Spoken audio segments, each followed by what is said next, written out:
Bora lá, nação, para as notícias do Flamengo no nosso canal, analisando a imprensa esportiva, falando sobre o Mengão e sobre a vitória em cima do Fortaleza. E também sobre a preparação do Flamengo agora para a partida contra o Palmeiras, que praticamente vai ser uma final.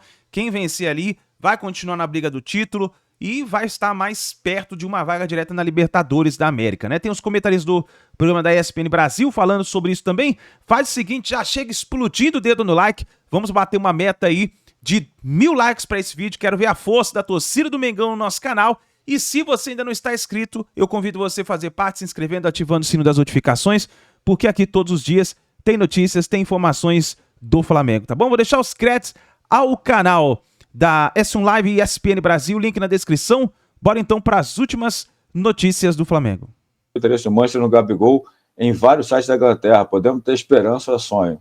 Mauro, não tem nada, né? Enfim. Tá mutado, Mauro. Vários sites quais?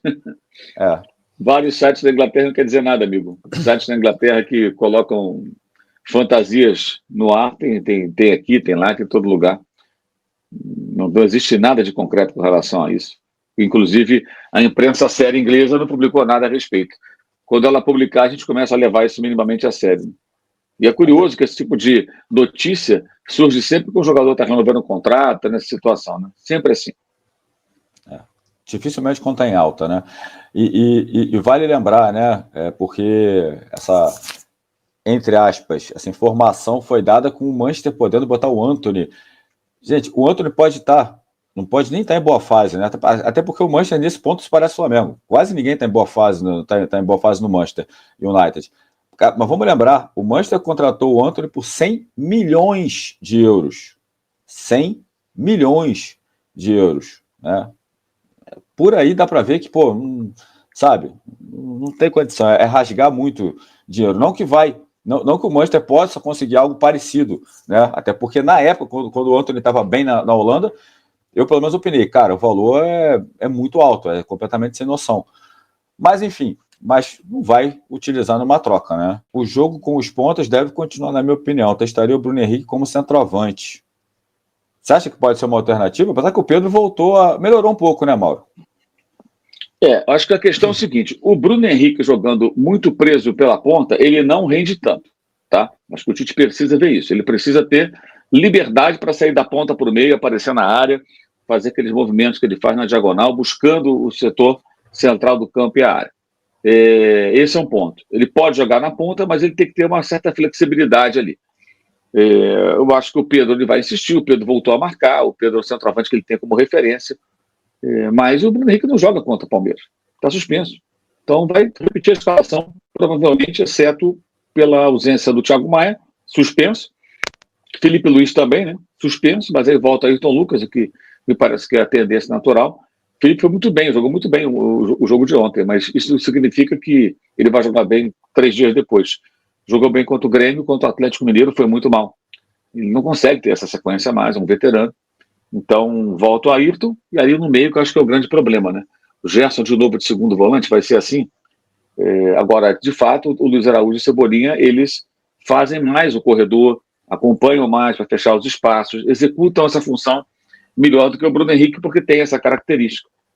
Mas eu acho também que está havendo uma certa implicância de parte da torcida com o Bruno Henrique, em função de atuações ruins contra o Grêmio e o Santos, né, quando ele foi até expulso. Mas, gente, calma, né?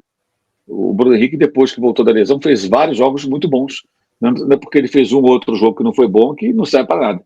E também ontem tinha gente empolgada com o Cebolinha, que eu acho que é um jogador recuperável, evidentemente, mas também é muito pouco. Um jogo só que ele foi bem e precisa fazer mais boas partidas. Eu acho que é possível. O Tite, acho que sabe usar esses dois jogadores, mas tem que saber usar o Bruno Henrique também.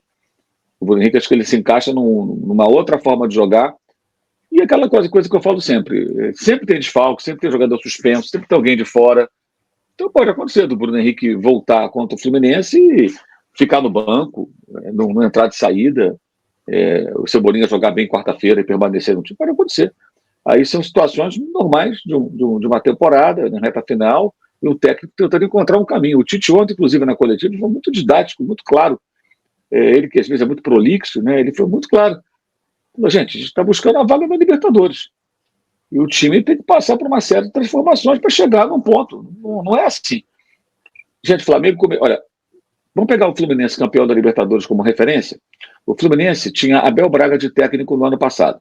O Abel não conseguiu classificar o Fluminense na Libertadores, caiu na fase preliminar ali para o Olímpia, e depois ele acabou deixando o clube após ser campeão carioca com o Fluminense em cima do Flamengo. Aí entra o Fernando Diniz. O técnico do Flamengo era o Paulo Souza. O Flamengo teve... O Fernando Diniz está até hoje, tá? O Flamengo teve Paulo Souza. Vamos contando, hein? 1. Dorival Júnior. 2. Vitor Pereira. 3. Mário Jorge interino. 4. Sampaoli. 5. Tite. 6. O Flamengo teve 5 técnicos mais um interino. 6 homens estiveram à beira do campo comandando o Flamengo desde a chegada do Diniz ao Fluminense. Mas o Diniz deve estar lá uns 20 anos. Não, o Diniz está mais ou menos 1 ano e meio, pouco menos, talvez. E com ideias totalmente diferentes, né, Mauro? Se você pegar os técnicos do Flamengo, ideias totalmente diferentes. Aí ontem ela tinha uma outra coisa. O Flamengo está mal fisicamente. Sim. Quem era o preparador físico com o Dorival Júnior? Era um. Quem era o preparador físico com o Vitor Pereira? Aí foi o Mário Martins, que o Flamengo recontratou, que trabalhara antes com o Jorge Jesus. Nem foi o Vitor Pereira que trouxe. Aí quando o Vitor Pereira foi demitido, ele foi junto. Chegou o Sampaoli com o Pablo Fernandes, que agrediu o Pedro. Foi embora. Aí entrou um outro lá, que eu esqueci o nome agora lá. O crossfiteiro lá, né? Ficou pouco tempo, né? São 4, tá? Do ano passado para cá, de menos de 1 ano para cá, 4. Aí saiu, entrou agora o Tite, o Fábio Massaredian. 5 preparadores físicos em menos de 1 ano. Isso porque ainda ficaram 2 semanas com o Sub-20, né? Quando estava o Mário Jorge, ainda teve isso. Isso, ainda tem isso. Então você tem aí uma situação de toda hora tá trocando o profissional, cada um tem seu método de trabalho, cada um encontra o elenco num determinado estágio físico, sempre abaixo, porque não há sequência. O cara faz um planejamento para o jogador X, Y, Z chegar em determinado ponto da temporada bem fisicamente, mas aí entra um outro. Aí, cara, não tem como dar certo. Não tem como dar certo. Sabe? Aí é toda hora remendando. Ano passado foi assim. A entrada do Dorival ali foi para remendar, tapar um buraco. De repente funcionou, porque o Flamengo tem jogadores bons, ele encontrou uma forma de jogar, rolou ali boas partidas por um período curto até, já quando ganha os títulos já estava caindo de rendimento. Não tem como, sabe? Até essa semana, ontem na minha live no meu canal, eu estava falando sobre isso. Gente, faça uma reflexão. Eu faço o mesmo desafio aqui. É muito fácil, assim, um lugar comum falar assim, técnica porcaria, manda embora. Eu estou falando para pessoas que conseguem parar e pensar, tá?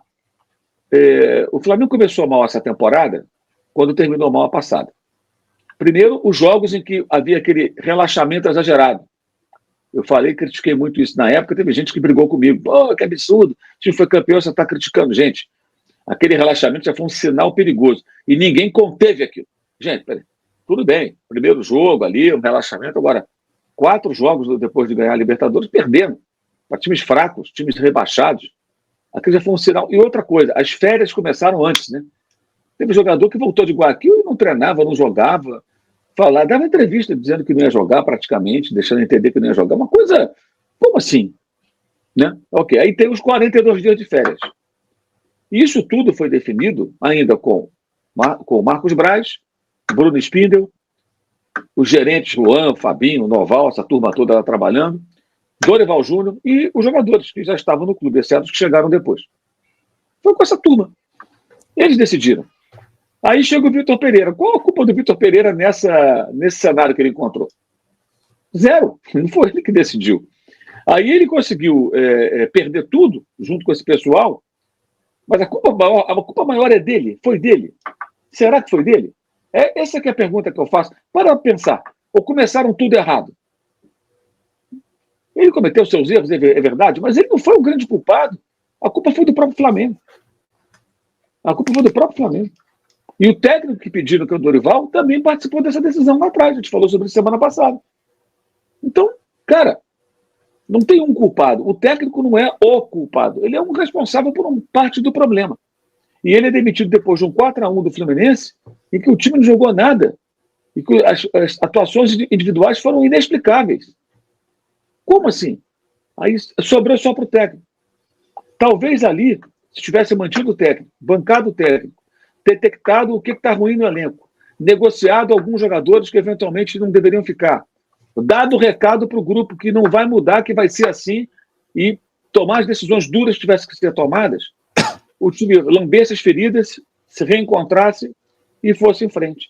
No ano passado, Diniz do Fluminense disputou uma semifinal de Copa do Brasil, podia fazer a final com o Flamengo. Jogou melhor que o Corinthians no Maracanã. Empatou 2-2. Por quê? Um erro no meio-campo, uma bola. Estava até o André envolvido na jogada, mas eu acho que o erro nem foi dele. Esqueci que foi o jogador agora. A bola que foi dada na fogueira, perdeu a bola, um gol do Corinthians. E no final estava 2-1, o Fluminense perto do terceiro gol. Aí o Michel Araújo, né? Esse estado de São Paulo, agora ele erra uma saída de bola, Roger Guedes empata o jogo. Era jogo para o Fluminense ganhar por 2 gols, pelo menos, e empatou 2-2. Chegou em Itaquera, o Fluminense jogou boa parte da partida melhor, perdeu de 3. Ninguém é força de expressão, né? Mas não houve um clamor para a saída do técnico. E o clube não pensou em mandar ele embora. O Mário Bittencourt não pensou em mandar o Fernando Diniz embora. Entendeu que a derrota, a eliminação foi por erros do técnico, dos jogadores, mas que o trabalho poderia dar certo. E o Fluminense seguiu insistindo. Poderia não ganhar a Libertadores, mas ganhou. Ganhou, mas assim, e com um orçamento menor. Não é tão barato também o time, não. Né? Acha que o Marcelo ganha o que é o salário mínimo? É um jogador caro. E tem alguns jogadores ali que não são baratos. Mas o Fluminense acreditou em seguir em frente. O Palmeiras insiste na sua comissão técnica e mesmo em momentos que teve de turbulência, de maus resultados, não pensou em mandar embora. Ou seja, o Flamengo faz tudo ao contrário.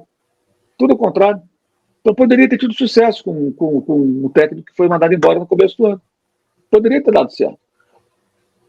Mas eu acho que não ia dar certo. Bem, você pode achar o que você quiser. Mas você não tem certeza absoluta. Só temos certeza de uma coisa. Da maneira que foi trocando de técnico, deu tudo errado. Isso é certeza. Isso é fato, não é opinião. Agora, até quando vai se insistir nisso? Troca, aí toca técnico, preparador físico. Não tem jeito, cara. Quando o Flamengo ficar nessa, não vai funcionar. E quando troca o técnico, os dirigentes se preservam. Porque o torcedor, ele se satisfaz com a troca. Em grande parte. Ele ataca o treinador, rotula como grande responsável, ignora dificuldades que são criadas, às vezes, pelo próprio clube, ignora o adversário, que às vezes joga melhor, e ataca o técnico. Acho que tudo se resume com a troca do técnico. Tanto que tem gente que já critica o Tite. O cara chegou ontem, cara. Não serve também? Quem é que serve? Quer dizer, o cara que fala isso não sabe chão, né? Ele sabe tudo, né? Ele tem solução para tudo. Né? E a solução a gente está vendo aí, passa na cara de qualquer um. E por esse histórico da diretoria do Flamengo, Mauro, você acha que, caso o Flamengo não se classifique para a fase de grupo da Libertadores, o Tite corre risco ou acha que não? Acha que dessa vez eles mantêm? Eu acho que dessa vez eles vão manter, mas eu só acho, não boto minha mão no fogo, porque ele sempre toma a mesma decisão. Porque se o Flamengo não se classificar, vai vir uma caça às bruxas. Né? E a cabeça do técnico sempre é a principal. Mas vamos falar sobre o Pedro. Pedro, até estava vendo os números aqui, o pessoal me passou, 5 jogos, 3 gols. Titular em 5 jogos, 3 gols com o Tite. Isso tem a ver com a confiança que o técnico passa para o jogador, o momento o time melhorou junto com ele. É o técnico que levou o Pedro para a Copa do Mundo. Porque o Pedro vinha num momento ruim junto com o time do Flamengo, não vinha, Eugênio? Vinha, e curioso, claro que a gente vai medir o centroavante, o jogador de área, o camisa 9, pelos gols. Sim. E ele tem feito os gols. É o artilheiro da temporada do Flamengo. Nessa temporada ele tem mais gols do que na passada, quando ele foi um destaque. Ano passado ele jogou muito mais do que ele está jogando. Sim. É que ele está conseguindo ser efetivo. Ontem veio uma bola no pé dele, ontem, ele fez o gol. Guardou, Estilo Cano? Uma bola no pé dele, ele fez o gol. Ponto. Sim. E isso faz muita diferença, né? Porque abre o placar, o jogo a partir dali muda em função dessa diferença no resultado. O Flamengo recua no segundo tempo, passa a jogar mais na transição. Mas eu não vejo o Pedro nem perto da sua melhor forma. Nem perto. O time do Flamengo é um time que a gente sempre espera que possa render mais. Tanto que ele sai depois ontem no segundo tempo e não tinha o Gabigol, né? Com problemas musculares, ao que parece. O Gabigol não foi para o jogo. O Flamengo joga sem o centroavante no final. E aí o gol do Luiz Araújo pintando na área. O curioso é isso, né? Em termos de gols, é a melhor temporada do Pedro, muitos deles de pênalti ao longo da temporada, mas, tecnicamente, ele não é o jogador que foi ano passado. Entregou muito mais ano passado para o Flamengo. Não tem o caso do centroavante que está jogando bem e não faz gol? Que a gente fala que é só questão de tempo. O Gabigol tinha isso, né? Agora há pouco. Eu acho também que o Pedro está muito no vácuo da ilustre ausência do Gabigol, né? O Gabigol está ausente. Ontem não poderia jogar mesmo, mas vem uma fase aí que o Gabigol, perto do ídolo que ele já foi, alguns dizem que o maior, depois do Zico, eu acho um exagero, mas enfim, dos tempos modernos, é sem dúvida quem mais cativou o coração do rubro-negro. Tem um vácuo aí, né? Tem a ausência do Gabigol. E o Pedro voltou a ser importante com o Tite, ele voltou a fazer gol de bola rolando, coisa que ele não fazia desde junho. Ele tem 9 gols no Campeonato Brasileiro, o Gabi tem 5. São mais resultado do que desempenho. Sim. O caso do Pedro. Quem vê o jogo do Flamengo, realmente, ele tem questões ali envolvendo o Pedro como alguém menos móvel que o Gabigol, que já vem de outros técnicos, né? O Paulo Souza já cobrava isso do Pedro. Talvez uma das poucas coisas lúcidas que o Paulo Souza fez foi cobrar isso do Pedro. Porque o resto, pelo amor de Deus. Mas ali ele tinha razão. O Pedro tem que participar mais do jogo, né? E isso mexe também com a característica dele. O Flamengo, na temporada como um todo, óbvio que a torcida do Flamengo faz a parte dela, mas os jogadores precisam fazer a parte deles também. A nação está sempre, Natália. Você agora está comigo. Você foi contra o Eugênio. Torcida é importante e tal, mas quem decide... Viu, Eugênio? Natália mandou essa para você. Essa comanda aí não é minha, não. Bruno Spindel. Falamos no Flamengo e Palmeiras do meio de semana. O Bruno Spindel já está esquentando o negócio. Olha o que ele falou. No lance agora contra o Santos, a arbitragem tenebrosa. O Bruno Henrique levou um cartão amarelo por entrada temerária. Entrada temerária pressupõe contato físico. Sequer houve contato físico do Bruno.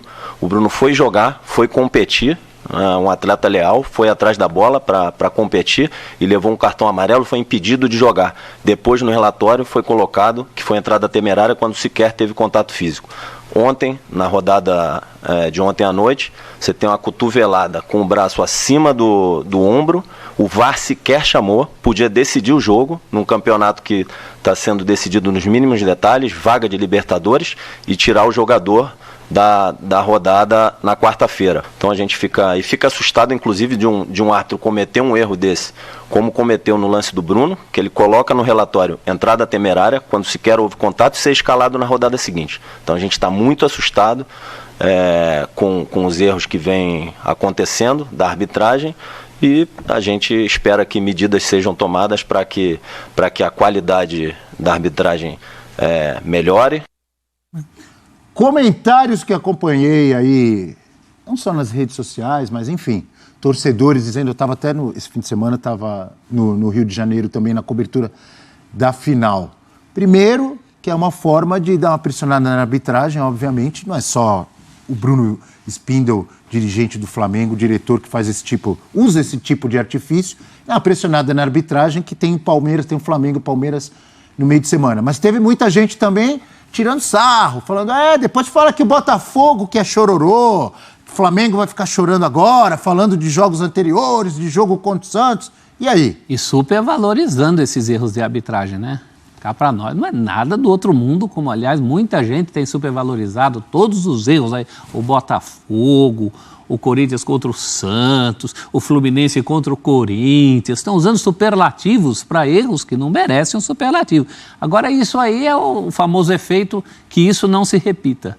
Ele está falando do que foi, né? Para colher lá na frente, está de olho no próximo jogo.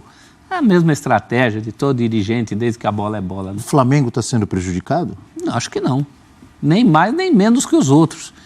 Está na geleia geral dos erros de arbitragem, que na minha concepção os últimos nem mereciam esse barulho todo. Geleia geral? Isso é hora de falar disso? Geleia geral ali, aquela mistureba, tira de um, dá para o outro. Erro cabeludo de arbitragem nos últimos tempos que merece esse barulho mesmo é o braço do Yuri que estava Alberto contra o Grêmio. Fora esse lance... Estava esperando ele soltar o Alberto. Como é que é? O braço do Yuri Alberto. Entendi. Fora esse lance, eu acho que os outros todos são lances discutíveis. Não merecem pronunciamento oficial, dirigente chegando, usando palavras pesadas como vergonha, roubo. Vamos parar com isso, né, gente? Jogar mais bola. Acho que ajuda também, né? Natália Ferrão. Estou tentando achar aqui quem vai ser o árbitro de Flamengo e Palmeiras. Deve ter já alguma coisa, né? Você conseguiu achar? Porque eu tenho aqui no site da CBF. Você quer que pegue? Se você achar, Vou pegar me aqui, fala. então. Peraí. Aí a gente vê também qual é a perspectiva do cara ser pressionado ou não, né? Entrar pressionado, porque dependendo do árbitro também, ele se emociona um pouco mais com coisas Não como tem essa. escalação de arbitragem ainda no site oficial da CBF. Ainda não? Mas o que você achou dessa fala aí do Spindle? É aquilo que eu falava já no jogo contra o Corinthians e Santos, que deu aquele bafafá todo, como disse o professor, essa gritaria que vira um absurdo, né? Pegam uns altos-falantes. Todo mundo, quando se sente lesado, vem a público e reclama. Mas quando é beneficiado, não aparece absolutamente ninguém para falar absolutamente nada. Porque é todo mundo querendo ver o seu e esquecer do que também é beneficiado.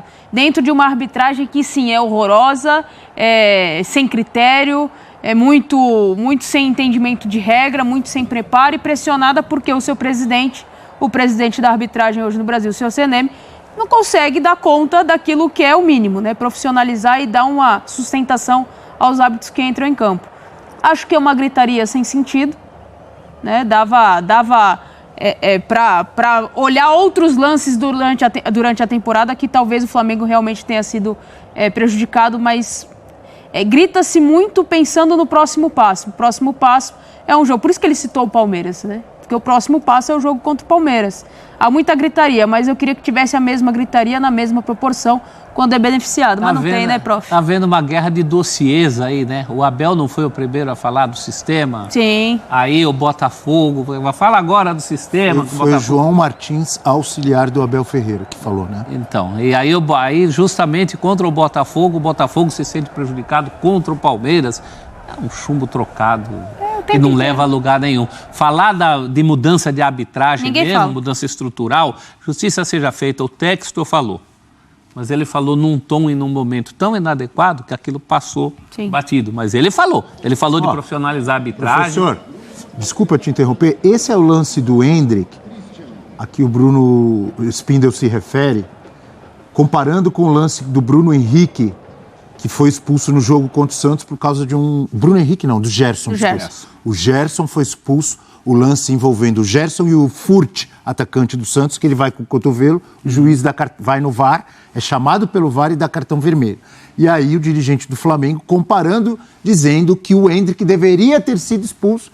E, obviamente, se o Endrick tivesse sido expulso ontem, ele no sábado, ele não enfrentaria o Flamengo no meio de semana. É curioso, o Spindle tem um histórico de ver jogo dos outros, né? Lembra contra o Galo também, que aquele chama jogo lá, de que nem é do time dele. Eu acho que só reforça essa tese de que é barulho para pressionar a arbitragem antes do tempo. Flamengo e Palmeiras já começou, Eugênio, muito antes, nos bastidores. O Palmeiras gosta também de reclamar muito de arbitragem e o Flamengo também está entrando bonito nessa onda, hein?